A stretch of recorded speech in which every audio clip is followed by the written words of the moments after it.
آمنوا وتطمئن قلوبهم بذكر، ألا بذكر الله تطمئن القلوب.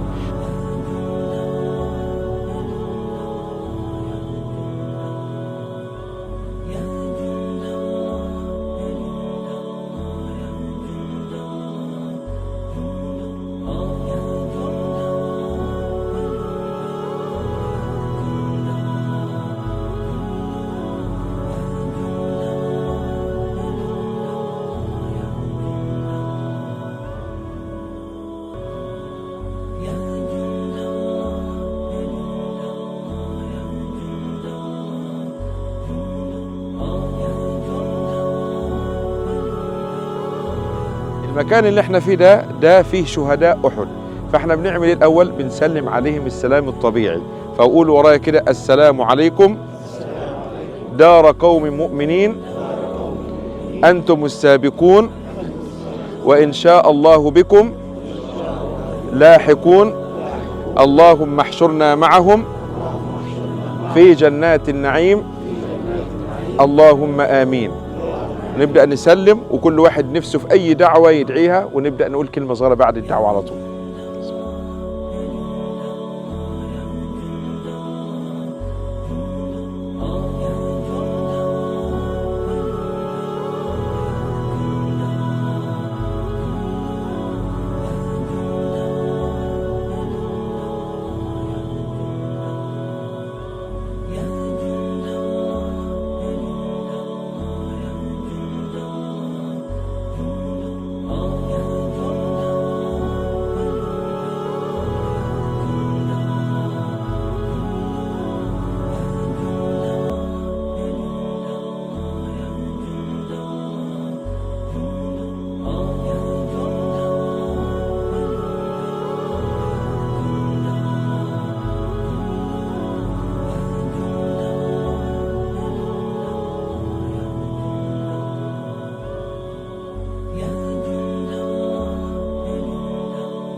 لك والملك لا شريك لك.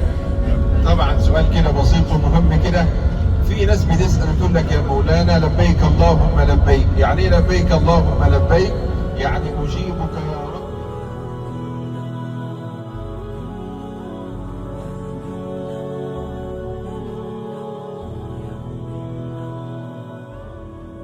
لبيك اللهم لبيك، لبيك لا شريك لك لبيك، إن الحمد والنعمة لك والملك لا شريك لك. اللهم افتح لي أبواب رحمتك. بصوا للكعبة بقى معايا. الحمد لله الذي بلغنا بيته الحرام